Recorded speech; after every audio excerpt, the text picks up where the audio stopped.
Ang Outer Sky ay may lihim, at ang nakaraan ni Ancient Devil ay muling mabubuhay. Oh, isang estatwa, isang lihim, at ang kapangyarihan ng time reversal. Kaya ba ni Hansen ito? Kabanata 3399 hanggang Kabanata 3400. Kabanata 3399. Ang ika-33 na langit, na mukhang isang lapida, ay nagliwanag. Nilawan nito ang dalawang universo.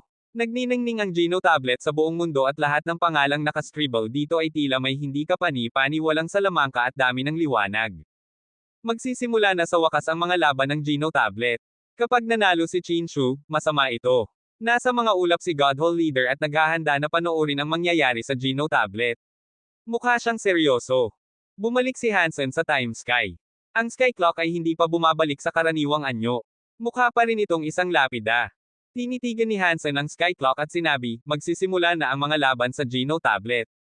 Hindi ba dapat bumalik ka na sa Geno tablet at maging tagapagpatakbo ngayon? Ang tinig ng Geno tablet ay umalangaw-ngaw sa utak ni Hansen. Sinabi nito, minamaliit mo ako. Isa lang ito sa aking mga clone.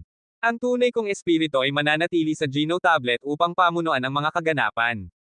Mananatili ka bang sumasanib sa Sky Clock? Tanong ni Hansen na nagulat. Kung ang ika-32 na langit ay may pinuno, at nais mong sumali ang iyong anak sa mga laban sa pamamagitan ng pagiging pinuno, likas lamang na may gagawing Pukona, sabi ng Geno tablet na may bahid ng paglibak. Kung wala ako dito, sa tingin mo ba talaga makaka-access siya sa Geno tablet? Sa totoo lang, mas gugustuhin kung huwag lumaban si Bauer, sabi ni Hansen na nakakunot ang noo. Ano? Natatakot ka bang talunin ni Chinchu si Bauer at saktan ka? Tanong ng Geno tablet. Umiling si Hansen at sinabi, ayokong malagay sa panganib ang buhay ng anak ko.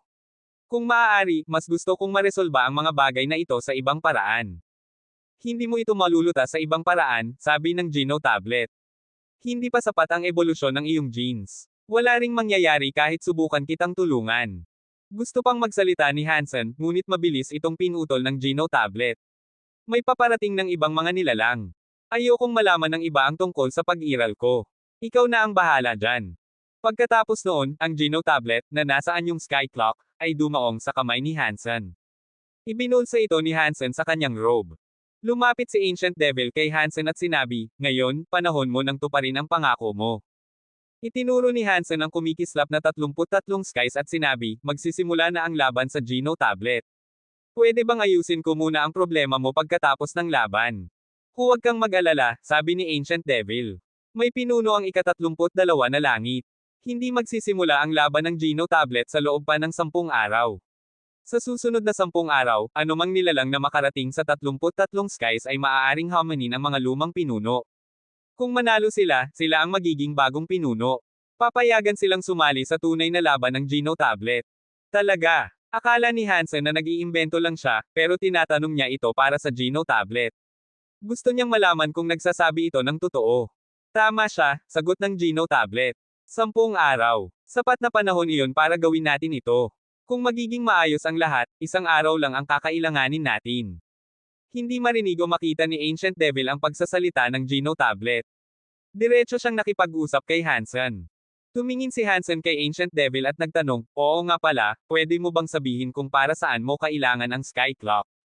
Masasabi ko lang na kailangan ko ang Sky Clock para sa kapangyarihan nitong ibaliktad ang oras, sabi ni Ancient Devil. Gusto kong gawing bata muli ang isang lumang bagay. Kung ganoon, pwede mong dalhin ang bagay na iyon sa Time Sky.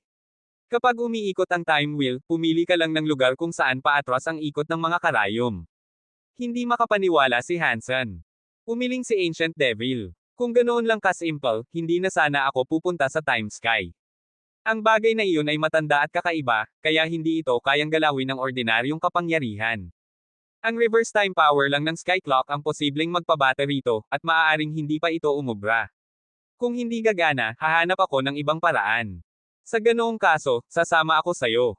Hindi tumanggi si Hansen. Gusto niyang malaman kung ano ang tinutukoy ni Ancient Devil. Hindi tumutol si Ancient Devil. Umalis silang dalawa sa Time Sky at bumalik sa Geno Universe. Pupunta ka ba sa Outer Sky? Nagulat si Hansen. Dinala siya ni Ancient Devil sa lugar kung saan naninirahan ang Very High. Ang lugar na iyon ay Outer Sky. Nakuha na ng maraming Break World Beasts ang Outer Sky. Hindi na kayang manirahan doon ng mga ordinaryong nilalang. Ang buong outer sky ay nagbago na. Iba na ito ng husto kumpara sa dati. Kahit si Hansen ay hindi basta papasok sa outer sky para mangaso ng Breakworld beasts. Tumango si Ancient Devil at sinabi, oo. Ang napakatandang bagay na iyon ay narito sa outer sky. Kung matutulungan mo akong buhayin ito, tapos na ang alitan natin. Sinabi ko na, hanggat hindi kalaban sa prinsipyo ko, handa akong tumulong. Tumigil sandali si Hansen, pero nagpatuloy, malaki ang outer sky, at napakaraming Breakworld beasts. Kahit hindi ako natatakot, magiging pahirap ito. Ayokong magsayang ng oras dito. Huwag kang mag-alala, alam ko kung saan ito. May alam akong daan papunta roon na hindi magiging sagabal. Panang kumpiyansa si Ancient Devil. Napilitan si Hansen na sumunod papunta sa outer sky. Marunong mag-navigate si Ancient Devil. Naglakbay sila sa kagubatan, paikot-ikot. Mahigit kalahating araw na ang lumipas ngunit wala man lang silang nakasalubong na halimaw. Malapit na tayo. Nandyan ang bagay na sinasabi ko. Itinuro ni Ancient Devil ang isang lugar. Tumingin si Hansen. Nagulat siya kaya nagtanong, hindi ba Mirror Lake iyon? Nandyan ba ang bagay na sinasabi mo? Yeah. Mabilis na kinumpirma iyon ni Ancient Devil. Dahil nandito na rin tayo, oras na para sabihin mo sa akin kung ano talaga ang balak mo, sabi ni Hansen na nakakunot. Malalaman mo rin. Bakit ka ba nagmamadali lagi? Hindi pa rin sinasabi ni Ancient Devil kay Hansen kung ano iyon. Lumakad siya papunta sa Mirror Lake, ngunit tila hindi sigurado kung ano ang hinahanap. Inakala ni Hansen na ang Mirror Lake ay konektado sa anti-material world na halos siya ring Universe of Kingdoms. Alam niyang may malaking pagitan ang outer sky at ang Universe of Kingdoms. Ang pagitan na iyon ay ang 33 skies. Tila imposible na kumuha ng bagay mula sa Universe of Kingdoms mula roon. Kahit makakuha pa sila ng anuman, ang mga bagay mula sa Universe of Kingdoms ay itataboy ng Geno Universe. Hindi magiging kapaki-pakinabang. Nagagamit ni Hansen ang mga bagay mula sa Geno Universe sa Mirror Lake. Epektibong nagamit niya ang Force-Ship Cube. Malaki ang nagawa nito sa Geno Universe, at kaya rin nitong magpadala ng tao sa Universe of Kingdoms. Nakakatakot iyon. Kung hindi konektado ang Mirror Lake sa Universe of Kingdoms, saan ito talaga konektado? Ano ba ang bagay na tinutukoy ni Ancient Devil? Iniisip ni Hansen. Matamang tumitig si Ancient Devil sa ulap-ulap ng lawa. Maya-maya, tumalon siya papasok sa Mirror Lake. Sinabi niya kay Hansen, sumunod ka sa akin. Huwag mo akong mawawala. Kabanata 3400. Sa ilalim ng Mirror Lake, ang espasyo ay napakagulo. Ang mga anti-material na kapangyarihan ay rumaragasa sa hamog. Hindi lang katawan ang matutunaw ng mga kapangyarihang iyon. Kahit ang mga Geno armament ay matutunaw din sana. Dinala ni Ancient Devil si Hansen kasama ko para dumaan sa isang palihim na ruta. Walang naramdaman si Hansen sa kanyang pagbaba. Hindi nakasama sa kanyang katawan ang mga kapangyarihan ng Mirror Lake. Inisip ni Hansen, dapat kayang dalhin ang katawang ito ako sa kabilang panig ng Mirror Lake, pero hindi ko alam kung ano ang naroon sa kabilang panig. Talaga bang dadaan si Ancient Devil ng diretso sa Mirror Lake? Mabilis na nakakuha si Hansen ng sagot. Hindi balak ni Ancient Devil na dumaan ng tuluyan sa Mirror Lake. Hindi siya sumisid ng masyadong malalim. Isa lang siyang naghahanap sa loob ng Mirror Lake. Hindi nagtagal, dinala niya si Hansen sa gilid ng Mirror Lake. Tiningnan ni Hansen ang bangin na anyong pampang ng Mirror Lake. May nakausling platform doon. Hindi masyadong malaki ang platform. May espasyong humigit kumulang 30 square feet doon. Malapit iyon sa mga pader ng Mirror Lake. Mayroon ding isang estatwa. Ang estatwa ay nakaupo sa tabi ng pader na bato. Ang dalawang kamay nito ay gumagawa ng kakaibang handprint. Nakababa ang mga pilak mata. Para bang may isang natutulog. Dahil napakatagal na itong nandoon, natakpan na ito ng lumot. Hindi na makilala ang orihinal na kulay ng estatwa. Iyan yun. Gamitin mo na ang time reversal powers ng Sky Clock at ibalik ang estado ng stone statue sa nakaraan. Nakatingin si Ancient Devil sa stone platform. Tinuro niya ito at nagsalita sa direksyon nito. Gaano katagal ko dapat ibalik? Nakatingin si Hansen sa stone statue. Hindi niya magamit ang Dunction Aura o Ice Scan ng stone statue. Sa anyo nito, hindi ito mukhang espesyal. Kung hindi lang ito nasa Mirror Lake at ordinaryong lugar lang, hindi na niya sana ito tiningnan pang muli. Pagkatapos mag-isip ng sandali, sumagot si Ancient Devil, sa tingin ko kailangan nitong bumalik ng sobrang tagal. Hindi ko tiyak kung hanggang saan ang kailangan nitong ibalik. Basta ituloy mo lang hanggang magmukha itong isang wastong estatwa muli. Tinitigan ni Hansen ang stone statue. Pagkatapos ay tiningnan niya si Ancient Devil at sinabi, kamukha mo itong stone statue. Huwag mong sabihing ikaw ang ginaya nito. So, ano ngayon? Kahit oo, anong pake? Hindi kinumpirma o itinanggi ni Ancient Devil. Dapat mong sabihin sa akin ang kasaysayan ng stone statue na ito bago tayo magpatuloy, tugon ni Hansen. Kung hindi, paano ko malalaman kung laban ito sa prinsipyo ko o hindi? Paano ko malalaman kung dapat ba talaga kitang tulungan? Matagal na nakatingin si Ancient Devil sa stone statue na may halong emosyon. Pagkalipas ng ilang sandali, sinabi niya, tama ka. Ang estatwang ito ay may mukha ko sa aking nakaraang buhay. Iba na ang itsura ko ngayon, pero mayroon pa ring presensyang galing dito. Maganda ang mga mata mo dahil nakilala mo iyon. Tinanong ni Hansen si Ancient Devil, presensya ng dati mong sarili. Parang kamukha mo sa isang napakabihirang pagkakataon.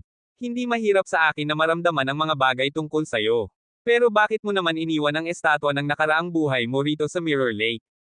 At bakit mo ito gustong ibalik sa dati? Hindi ko inilagay ang estatwang ito rito. Narito na ito. Saglit na tumigil si Ancient Devil. Tumingin siya muli sa estatwa at tinanong si Hansen, alam mo ba kung ano ang nasa ilalim ng Mirror Lake? Akala ko ang Mirror Lake ay tunnel sa pagitan ng Geno Universe at Universe of Kingdoms, sabi ni Hansen. Pero nagsisimula na akong magduda na hindi na iyon ang kaso. Sa tingin ko tama ka ng kalahati. Sinimulan ni Ancient Devil na ipaliwanag ang Mirror Lake sa kanya. Ang Mirror Lake ay kumukonekta sa mga universo, pero kakaiba ang paraan ng pagkakakonekta. Hindi ito talagang dumadaan sa dalawang mundo. Ang outer sky ay nasa itaas ng 33 skies. Isa itong bahagi ng espasyo na hiwalay sa 33 skies. Sa simula, walang outer sky o 33 skies. Ang dalawang universo ay ganap at magkahiwalay na lugar, at ang Geno tablet ay nasa labas nila. Pagkatapos, binuksan ng dating leader ng God Chaos Party na si Chaos ang isang space tunnel para makapunta sa kabilang lugar. Doon niya natagpuan ang Geno tablet. Ginamit niya ang Geno tablet para baguhin ang naging 33 skies. Plano niyang gamitin ang 33 skies at Geno tablet para palitan ang Geno Hall at ang mga God Spirit na namumuno.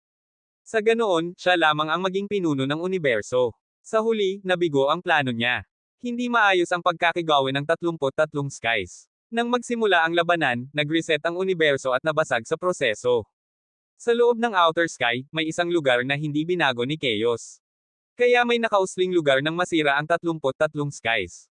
Kahit muling binuo ng Geno tablet ang 33 skies, hindi pa rin bumalik ng tama ang lugar na iyon. Dahil nanatiling pinaka-primitibong anyo ang outer sky, ito ang naging buffer zone ng dalawang universo. Hindi na kailangan dumaan sa 33 skies para mapunta sa kabilang universo. Kayang i-connecte ng outer sky ang 33 sky sa kahit anong sky. Para itong lugar na maaaring magdaan kahit saan. Maaari itong tumungo sa anumang sulok ng mundo. Kung may life force na gustong dumaan dito, napakahirap gawin. Kahit nang matagpuan ni Chaos ang Geno tablet sa magulong lugar, kinailangan niya munang maging master ng Geno tablet para magtagumpay. Hindi pa rin maintindihan ni Hansen kaya nagtanong siya, gets ko yung paliwanag mo, pero paano konektado ang estatwa mong yan dito? Tiningnan ni Ancient Devil si Hansen at dahan-daang sumagot, sa simula, hindi lang ang Geno tablet ang isinilang. Huwag mong sabihing ikaw rin. Kumabog ang puso ni Hansen. Tinitigan niya si Ancient Devil na may gulat. Tumango si Ancient Devil. Pagkatapos ay umiling. Half correct ka na naman. Sa gitna ng chaos, isinilang ang Demon Stone, pero hindi ako ang Ancient Devil noon. Inukit ni Mr. Leader ang Demon Stone bilang stone statue. Doon nabuo ang nakaraang buhay ko. Ibig sabihin ba nito na ang estatwang ito ang tunay na katawan ng iyong nakaraang buhay? Nakatingin si Hansen sa estatwa na parang hindi makapaniwala. Mabilis niyang tinanong, kung nandito pa ang katawan mo, paano ka muling isinilang? Kung hindi ito ang tunay na kapangyarihan ng katawan, paano ko madadala ang aking mga alaala sa muling kapanganakan habang ang universo ay wasak at near reset? Tanong ni Ancient Devil. Pagkatapos ng reincarnation, naputol ang koneksyon ko rito. Hindi ko na magamit ang kapangyarihan nito. Gusto mo ba itong ibalik sa dati para makontrol mo ulit ito? Tanong ni Hansen. Umiling si Ancient Devil. Kung gusto ko itong kontrolin, kailangan kong isuko ang katawan ko ngayon at pagsamahin dito. Kung ganon, bakit mo pa ito gustong ibalik sa dati? Tanong ni Hansen. Ayoko sa itsura niya. Ayokong ako'y manatiling ganyan habang buhay. Ang sagot ni Ancient Devil ay nagulat kay Hansen. Hindi naiintindihan ni Hansen kaya nagtanong siyang muli, bakit? Dahil ginamit ni Mr. Leader ang mukha ng ibang tao sa pag-ukit, sagot ni Ancient Devil sa kakaibang tono. Ayokong manatili sa anino ng ibang tao. Ngayon lang naintindihan ni Hansen. Hindi basta mag-uukit si Chaos ng estatwa ng isang random na lalaki. Dapat may reference itong totoong tao. At pag-isip niya pa, kahit hindi na siya magtanong kay Ancient Devil, kayanan niyang hulaan kung sino iyon. 80% hanggang 70% na iyong taong iyon ay ang tunay na ama ni Bauer. Siya ang dating leader ng Geno Hall.